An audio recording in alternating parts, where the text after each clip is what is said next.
Warahmatullahi wabarakatuh.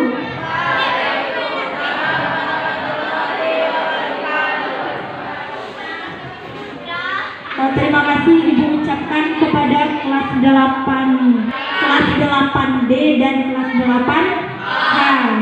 Nah, untuk hadir dalam sosialisasi media papan bimbingan dan konseling, yaitunya khusus program dari Ibu. Perkenalan singkat. Nama Ibu ada yang sudah tahu? Ada. Ibu apa? Sebelum Ibu, kenapa Ibu pilih kelas 8H dan kelas 8D untuk Ibu adakan sosialisasi ini? Nah, karena kelas 8D dan 8H adalah siswa binaan dari Ibu. Jadi kelas 8D dan 8H guru BK-nya adalah Bu Mes. Nanti kalau ada kasus atau pengen curhat atau pengen ada penyelesaian masalah, nanti bisa menemui Bu Mes. Ya. Sekarang Ibu tanya, apa itu BK? Apa itu bimbingan dan konseling? Ada yang tahu? Empat apa? Ya, apalagi? Apalagi BK? Tapi kebanyakan kayaknya yang mengetahui BK itu tempat orang bermasalah, ya. Ya. Padahal BK itu bukan hanya tempat penyelesaian siswa yang bermasalah, siswa yang ada kemampuan atau kelebihan, misalnya pengen menyalurkannya kemana tidak tahu, bisa konsultasi juga ke ruang BK. Tidak tahu melanjutkan studinya setelah SMP ini kemana, juga bisa bertanya di ruang BK. Jadi banyak yang anak ibu belum tahu tentang BK itu sendiri. Jadi BK itu adalah bagian integral itu adalah bagian yang terpenting dari pendidikan, karena BK itu berupaya memfasilitasi dan memandirikan peserta didik dalam rangka tercapainya perkembangan yang utuh. Jadi perkembangan anak ibu ini banyak, ada perkembangan pribadi, perkembangan sosial, perkembangan belajar, karir. Ada 4 perkembangan. Jadi di dalam BK itu ada layanan bimbingan dan konseling.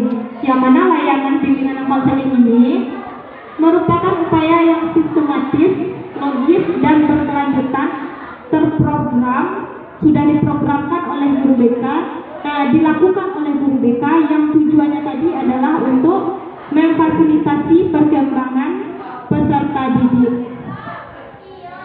Nah, sekarang Ibu masuknya ke papan bimbingannya lagi. Apa itu papan bimbingan? Iya, seperti yang Ibu tulis di depan, sarana dan prasarana untuk memberikan informasi dan melakukan komunikasi interaktif melalui tulisan atau yang memfasilitasi perkembangan yang 4 tadi: pribadi, belajar, sosial, dan karir. Papan bimbingan ini salah satu media dalam bimbingan dan konseling. Ada 3 media dalam bimbingan konseling. Yang pertama papan bimbingan, yang kedua kotak masalah. Ini media pendukungnya ya. Pertama papan bimbingan, yang kedua kotak masalah, yang ketiga leaflet bimbingan dan konseling. Jadi kenapa Ibu pilih papan bimbingan dan konseling? Karena papan ini, media papan bimbingan konseling ini tujuannya adalah memberikan informasi yang memfasilitasi perkembangan yang 4 tadi. Apa perkembangan yang 4 tadi? Ada pribadi, sosial, belajar, dan juga karir. Kenapa Ibu adakan media papan bimbingan? Media papan bimbingan dan konseling. Sebelumnya anak Ibu sudah melihat media papan bimbingan konseling ini? Pernah melihat di ruang BK? Ada enggak? Sebelumnya ada enggak melihat? Tidak, karena papan bimbingan konseling ini baru Ibu adakan untuk tahun pelajaran sekarang. Kenapa Ibu adakan papan bimbingan ini? Karena jam guru guru BK masuk ke kelas itu tidak ada. Ya tidak ada? Jam khusus tatap muka guru BK ada? Tidak.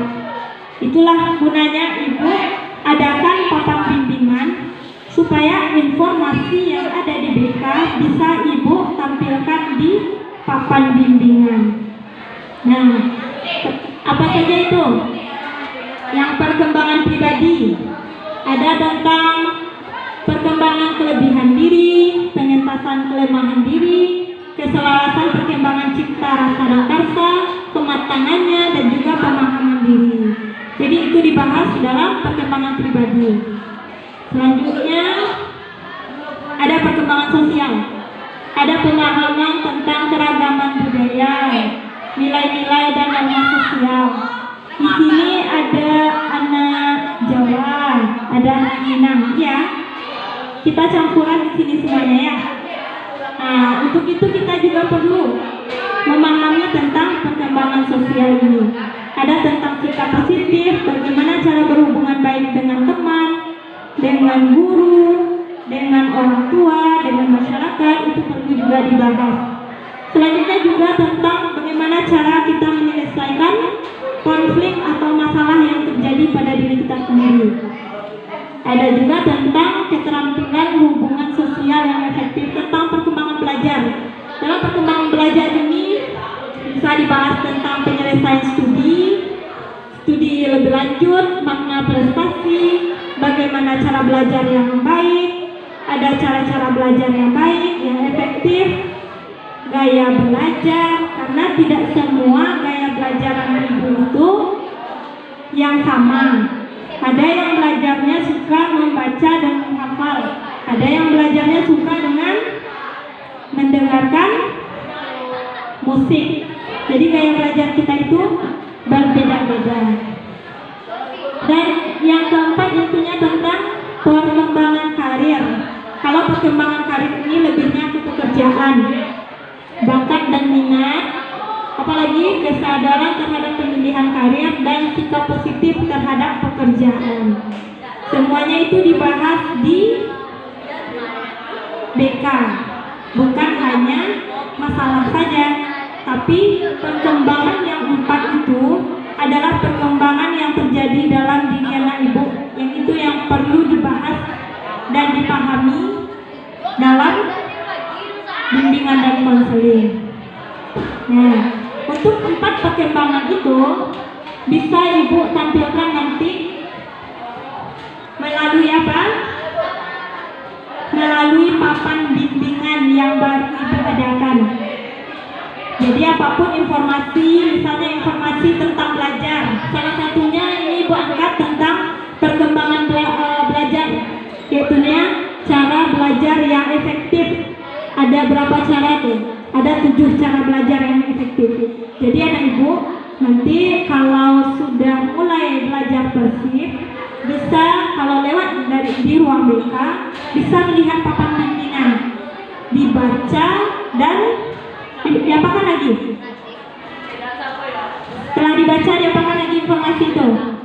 Diambil manfaatnya. Ada paham? Nah, papan bimbingan ini kan Ibu taruh di luar ruangan BK. Jadi Ibu harapkan sama menjaga aset yang ada di sekolah kita. Jadi Ibu lihat ya, papan bimbingan ini insya Allah ditampilkan 2 kali dalam seminggu, itu ditukar informasinya. Jadi Ibu lihat dari awal tampil sampai akhir tampil papan bimbingan ini utuh. Sekian pemaparan tentang sosialisasi dari Ibu.